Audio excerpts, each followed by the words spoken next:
Hi Aaron, I'm going to get ready to set up your run video, so you'll see me pause a few times back and forth, so this is going to be one of the times. Alright Aaron, so here's your first run.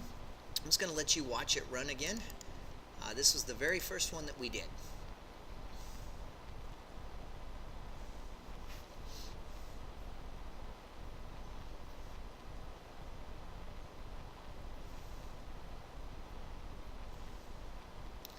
If you remember right, Aaron, we're looking at that center line right across down here to see where you're crossing over or not as we shift this back and forth.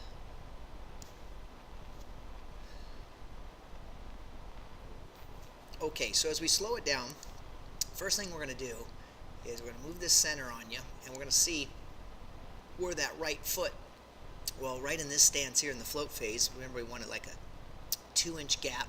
Your actually knee is coming behind your front leg, and we want to run a little bit straighter up and down using our hip muscles. So when you see that you hit the ground, you cross over quite a bit, which puts a very large angle from the center of the leg to here. That angle, you don't want it to be there. You want it to be more out over here, okay? That's just too much of an angle. It hurts the outside hip, and then it's going to create a lot of, as you see here, this angle right here would be off, would be 11 degrees of pronation. So we want to try to eliminate that by bringing the foot out. So that's the big issue that we're looking for there. As we come up with your right foot, you see that you kind of cross over too, right? That's 13 degrees pronating ankle. You want to stay about 6 or 8. If we move you out a little bit, that'll work. The next thing we look for in your run was kind of look at your elbows. We don't want to be flying out wide. We want to be tight and inside, relaxing your shoulders. You just got to learn to bring your elbow in tight on both sides. You can see that kind of flaring out there. And the next thing you want to see is your overall trunk, Aaron. Is it rotating, bringing your shoulder, or are you staying pretty square? There's going to be a measurable amount of rotation, but very limited. So as we come up, you can see here that your arm stays, your body turns, but this arm just kind of stays right there. It doesn't really go anywhere. You see that? And really we need to have a smooth driving forward and back pattern. Hips look good. So on this one, everything looks pretty good except crossover, and on this one you can really see how twisted your body is. You're really using your main trunk to drive your momentum right and left instead of keeping this strong and square. If you watch a sprinter go down the road as fast as they can, they'll hardly look like their chest is moving.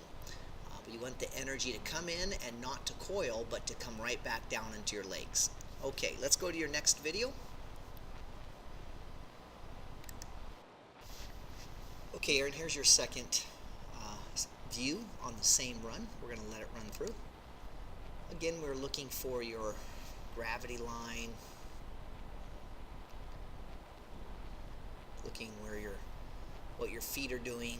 As you can see, they're really pulling back, and you're just really smacking that heel instead of relaxing your foot.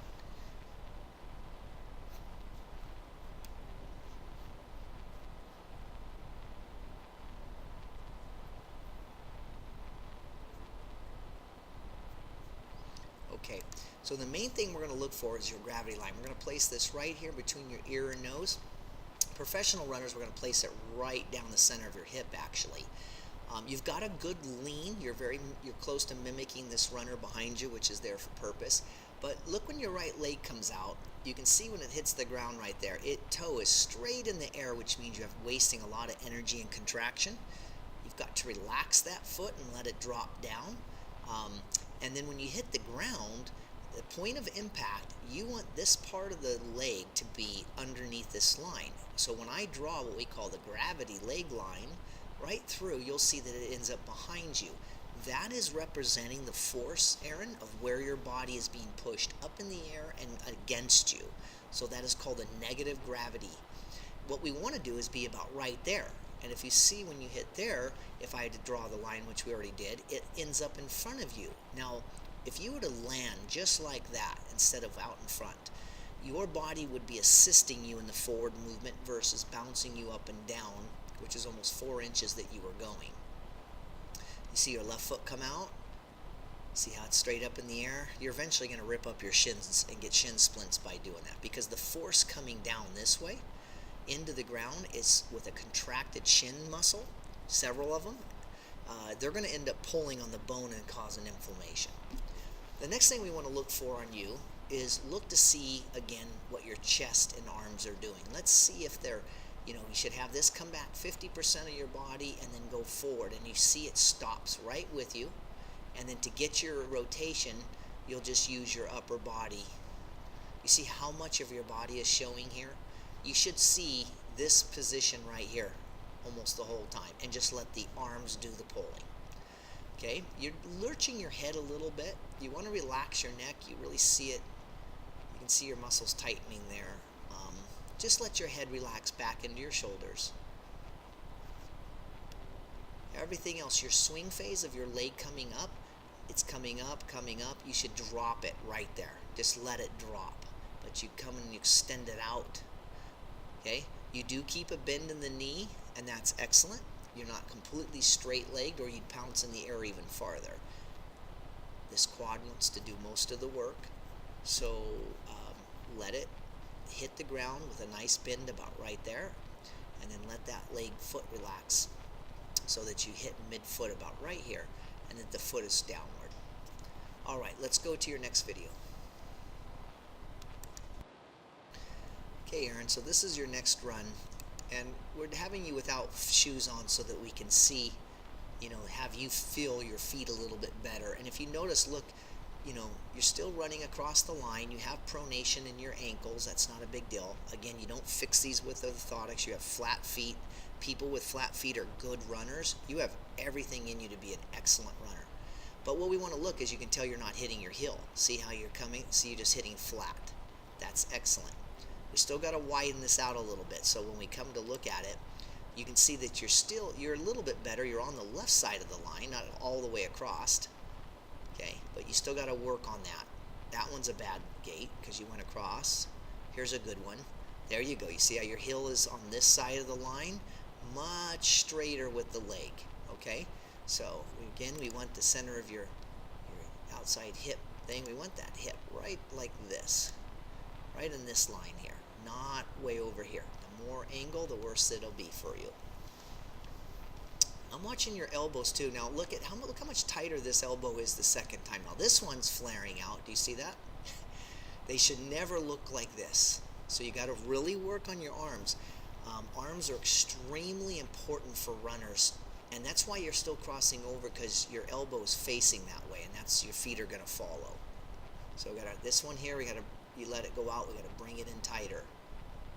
So just get used to swinging your arms up and down, not around like in a circle, okay? That's going to help you tremendously with your efficiency. So I need you to focus on that one as much as you can. All right, let's go to your second video. Okay, Aaron, here's this one. Now, this is going to be the great one, because what you're going to do is you're going to land your feet. Just look at the difference of your foot. Look how much... Look at that. No effort. You're running. That is absolutely beautiful. If we can get you to just tighten up your core a little bit and swing your arms a little bit more, not distance-wise, but just in a better movement, boy, you're really going to go fast. You're only bouncing 2.8, so you took a full inch out of your bounce. Way better. I mean, that one is like tremendous. Again, look at slow motion. Look where you land. Boom, right there. If I drew the line,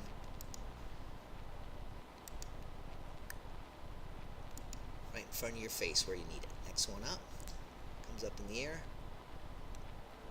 right there, in front of your face again. Okay? So, with this arm, just keep working the weights with your shoulders. Learn to drive just back a little bit more. Just a little bit forward, not too much farther. Your lean's pretty good. You got a great bend in your knee, and I'm impressed that your foot is flat and relaxed. Look at that. Boom. That's where you want to hit. Okay? So good job. You got the things to work on, the crossover, using your arms. Make sure, again, when you hit the ground, Aaron, that you feel a slight bend in your knee. You're just going to have to ask yourself that. Do I feel like I'm hitting with the quad? It wants to absorb the shock, so let it. It's designed to do that. And when you come around with this foot right here, just drop it right there. Just drop it down quickly and feel like you're running underneath you, okay? So when we do a little draw pattern, as I show you here, we want this run to be like this, okay? We don't want the run to be out here. The up as the foot goes,